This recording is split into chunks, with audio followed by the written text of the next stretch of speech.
ទទួលស្គាល់សមត្ថភាពខ្ញុំនៅខុសគ្នាពីគាត់ខ្ញុំគិតថាគាត់ជាកីឡាករ10កំពូលមួយភេទគីឡូ57តាំងពីយើងប្រកួតខ្សែវ៉ាត់មក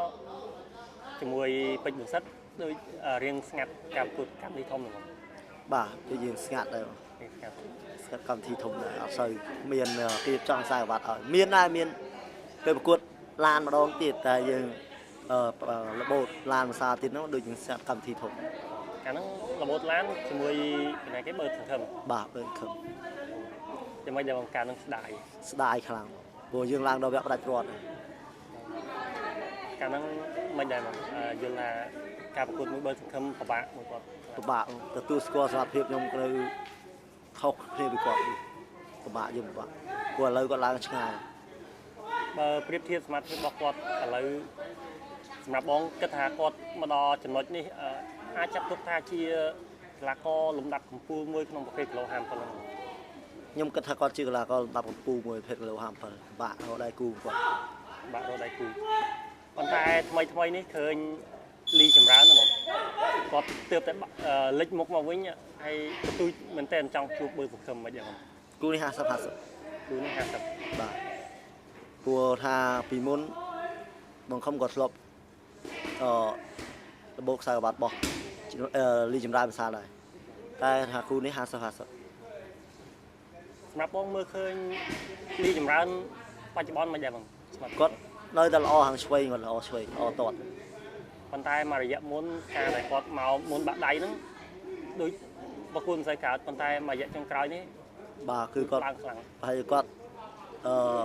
ផ្លាស់ប្ដូរក្លឹបឬក៏មិនណាដឹងឲ្យបងតើឃើញផ្សារនេះគាត់ឡើងសមត្ថភាពហើយនិយាយទៅគាត់ឡើងសមត្ថភាពបើមានឱកាសខ្ញុំក៏ចង់សាកមានឱកាសចង់សាកមួយលីចម្រើនដែរបាទព្រោះថាយើងក៏ធ្លាប់ជាដៃគូស្វិតស្វាញមួយគ្នាដែរបងធ្លាប់ប្រកួតមួយលីចម្រើនម្ដងដែរច្រើនណាស់ដូចជា3 4 ដងដែរកាលហ្នឹងលទ្ធផលមិនយ៉ាងមានចាញ់មានឈ្នះមានឈ្នះបាទហើយការប្រកួតចាញ់ឈ្នះមួយគាត់នៅតែមិនអស់ចិត្តណាបងវានៅតែមិនអស់ចិត្តទេវាកម្មវាប្រផិតផយហើយពេលហ្នឹងក៏គាត់កំពុងតែឡើងខ្លាំងដែរការគាត់ឡើងហ្នឹងដូចឆ្នាំណាដែរបង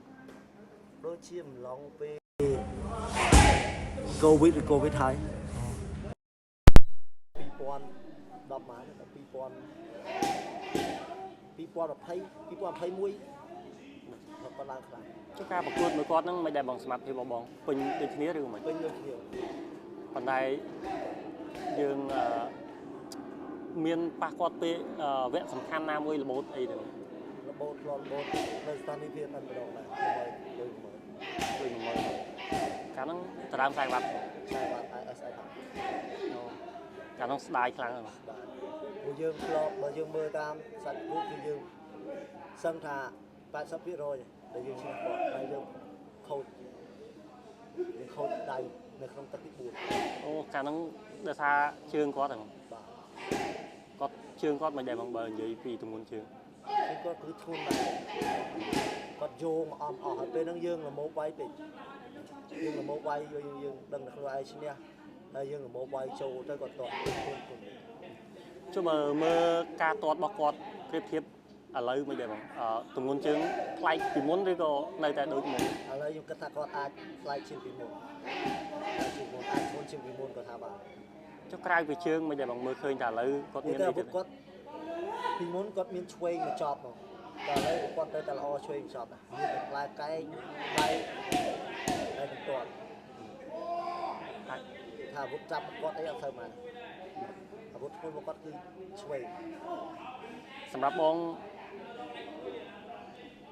ជាការសំណុំពរបើសិនបើបានជួបគាត់ចង់លេងលក្ខណៈបែបមិនដែរបងបើខ្ញុំបើសិនជាមិនថាចង់ប៉ះខ្មែរតែបើសិនជាខ្មែរគឺសុំរៀងធំដែររៀងធំដែរគាត់ឥឡូវក៏ពងឡើងហើយគាត់ក៏ទទួលបានវត្តធំច្រើនហើយខ្ញុំក៏វាអត់សូវទាន់បានលេងកម្មវិធីធំអញ្ចឹងចង់លេងធំដែរណាបងអាចខ្សែក្រវ៉ាត់ឬក៏ខ្សែក្រវ៉ាត់ក៏លុយធំអីចឹងទៅណាបងបាទបងអរគុណច្រើនបង